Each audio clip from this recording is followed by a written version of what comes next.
मोहरें, लिपि तथा बाँट, यानी सिंधु वासियों की हड़प्पा सभ्यता की मोहरें कैसे चलती थी उस समय, मुद्रा कैसे चलती थी, लिपि क्या थी और बाँट कैसे चला करते, नाप तोल के बाँट कैसे चलते थे। मोहरों और मुद्रांकनों का प्रयोग लंबी दूरी के संपर्कों को सुविधाजनक बनाने के लिए किया जाता था। मोहरों और मुद्रांकन या छपाई का, कल्पना कीजिए कि सामान से भरा एक थैला एक स्थान से दूसरे स्थान तक भेजा गया। इसका मुख रस्सी से बांधा गया और गांठ पर थोड़ी गीली मिट्टी जमा कर एक या अधिक मोहरों से दबाया गया, यानी उस पर सील लगाई गई। आपने देखा होगा जब आपके कोई पार्सल वगैरह आता है तो उस पर कोने पर एक चपड़ी लगी होती है, सील कहते हैं उसको, तो वैसे लगाई जाती थी जिसे मिट्टी पर मोहरों की छाप पड़ गई। यदि इस थैले के अपने गंतव्य यानी जिस स्थान पर उसको पहुंचना है स्थान तक पहुंचने तक मुद्रांकन अक्षुण यानी ऐसा का ऐसा बना रहा तो इसका अर्थ है कि थैले के साथ किसी प्रकार की छेड़छाड़ नहीं की गई है।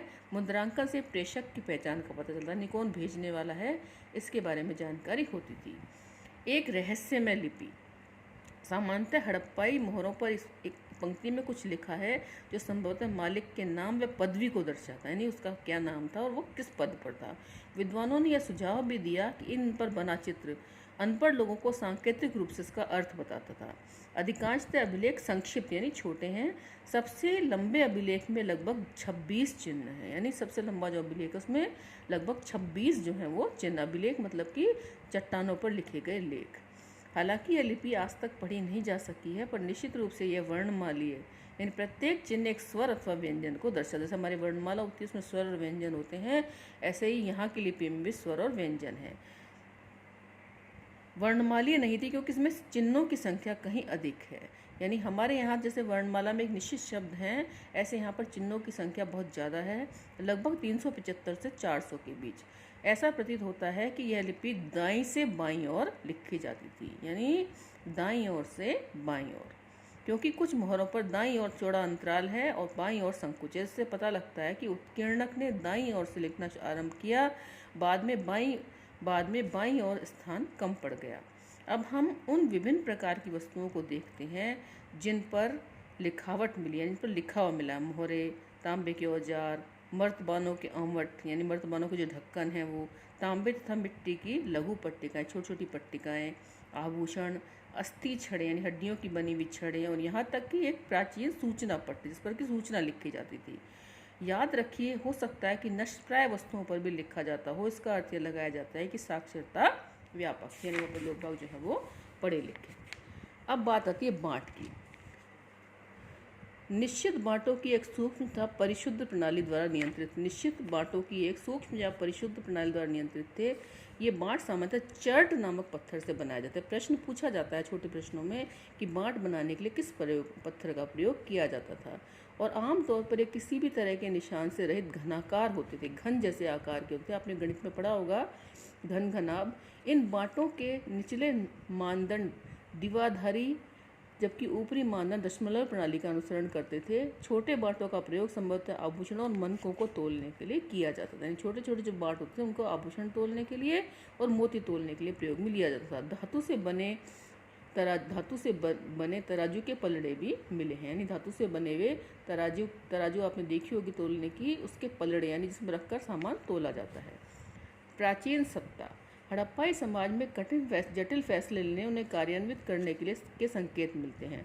उदाहरण के लिए हड़प्पाई पुरावस्तुओं में असाधारण एकरूपता को ही लें, जैसा कि मृत भांडों, मोहरों तथा ईंटों से स्पष्ट है। महत्वपूर्ण बात यह कि ईंटें जिनका उत्पादन स्पष्ट रूप से किसी एक केंद्र पर नहीं होता था, जम्मू से गुजरात तक पूरे क्षेत्र में समान अनुपात की थी, यानी समान अनुपात की ईंटें मिलती हैं। हमने यह भी देखा कि अलग अलग कारणों से बस्तियां विशेष स्थानों पर आवश्यकता अनुसार स्थापित की गई। इसके अतिरिक्त ईंट बनाने और विशाल दीवारों तथा चबूतरों के निर्माण के लिए श्रम संगठित किया, यानी मजदूरों को बुलाया जाता था। इन सभी क्रियाकलापों को कौन संगठित करता था? प्रसाद यानी महल और शासक। सत्ता के केंद्र, सत्ताधारी लोगों के विषय में पुरातात्विक विवरण हमें कोई त्वरित उत्तर नहीं देते। पुरातत्वविदों ने मोहनजोदड़ो में मिले एक विशाल भवन को एक प्रसाद राजमहल की संज्ञा दी है, परंतु इस संबंध कोई भव्य वस्तुएं नहीं मिली, यानी इसमें कोई रखी हुई भव्य वस्तुएं नहीं मिली जिससे ये कहा जा सके कि ये राजमहल है। एक पत्थर की मूर्ति को पुरोहित राजा की संज्ञा दी गई और यह नाम आज भी प्रचलित है। इसलिए कहा जाता है क्योंकि पुरातत्वविद मेसोपोटामिया के इतिहास तथा वहाँ के पुरोहित राजाओं से परिचित थे और यही समानताएं उन्हें सिंधु क्षेत्र में भी ढूंढी। लेकिन जैसा कि हम देखेंगे कि हड़प्पा सभ्यता की अनुष्ठानिक प्रथाएं यानी जो यज्ञ हवन वगैरह करते थे अभी तक ठीक प्रकार से समझी नहीं जा सकी हैं और न ही यह जानने के साधन उपलब्ध हैं कि क्या जो लोग इन अनुष्ठानों का निष्पादन करते थे उन्हीं के पास राजनीतिक सत्ता होती थी। कुछ पुरातत्वविद इस मत के हैं कि हड़प्पाई समाज में शासक नहीं थे तथा सभी की सामाजिक स्थिति समान, यानी सब लगभग समान पोजीशन में थे। दूसरे पुरातत्व यह मानते हैं कि यहाँ कोई एक नहीं बल्कि कई शासक थे, जैसे मोहनजोदड़ो, हड़प्पा आदि के अपने अलग अलग राजा थे।